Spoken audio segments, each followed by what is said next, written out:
Sabe aquela história que de repente todo mundo começa a comentar na internet? Pois é, uma profecia bem misteriosa tomou conta de tudo. A de que teremos um encontro com extraterrestres em breve. Mas espera aí, de onde é que saiu essa história? Vamos juntos investigar o que está por trás desse viral da famosa Baba Vanga. E a coisa é bem específica, viu? A alegação é super dramática. Contato com extraterrestres em novembro de 2026. A fonte disso tudo seria a famosa vidente búlgara, a Baba Vanga. E olha, milhões de pessoas foram fisgadas por essa história desde o comecinho de 2025. Só que, quando a gente começa a cavar um pouco mais fundo, a história real por trás disso tudo acaba sendo bem mais surpreendente do que a própria profecia. Então, vamos lá para a nossa primeira parte, a busca pela fonte. A gente precisa rastrear de onde exatamente saiu essa profecia de 2026. E aí vem a pergunta de $1 milhão, né? Mas essa profecia é real? Existe mesmo? Bom, a resposta para isso é um pouquinho complicada. Olha só que interessante. A investigação mostra que existe um abismo gigantesco entre uma coisa e outra. De um lado, a gente tem a lenda da internet, com essa previsão super específica que chama atenção, né? Contato alienígena, data marcada. Do outro lado, tem a pesquisa acadêmica séria, que fuçou em tudo quanto é registro e adivinha, não achou absolutamente nenhuma evidência, nenhum documento, nada que sustente essa história. E a conclusão, gente, é categórica. Não existe nenhum registro oficial. Nada. Nem na Bulgária, nem em centro de pesquisa, em lugar nenhum. Ninguém conseguiu achar um papel, uma gravação, qualquer coisa que confirme que a Baba Vanga fez essa previsão. A história, resumindo, simplesmente não tem uma fonte real. Beleza. Segunda parte, então, pessoa contra lenda. Aí fica a dúvida. Se a profecia não tem fonte, como é que ela virou esse viral todo? Para entender isso, a gente precisa separar as duas coisas. A Baba Vanga de verdade, a figura histórica, e a lenda que foi criada na internet. E a diferença, olha, é gritante.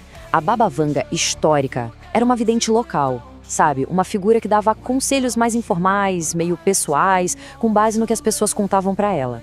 Já a lenda da internet, essa é outra história. É tipo um oráculo global que prevê guerras, desastres naturais, alienígenas, tudo alimentado por fóruns e vídeos que viralizam.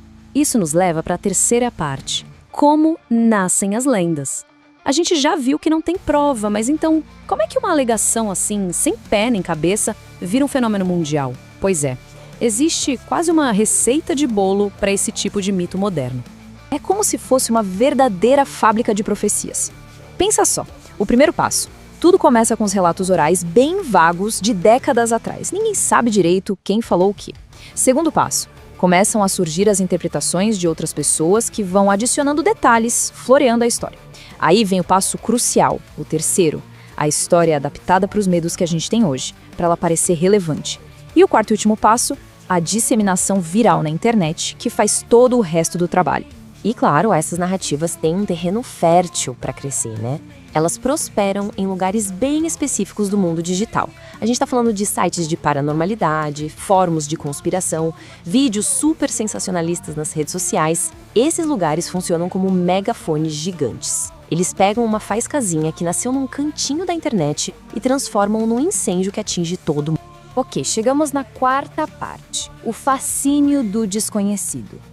A pergunta que fica é, por que essas histórias pegam tanto? Por que elas cativam a gente, mesmo sem prova nenhuma? A resposta, no fundo, está dentro da nossa própria cabeça.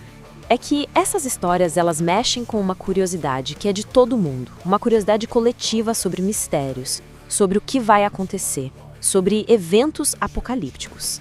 Elas ressoam porque tocam num ponto bem profundo. Essa vontade que a gente tem de entender os grandes mistérios, o futuro e até mesmo esses cenários de fim do mundo. E talvez aqui esteja a chave de tudo.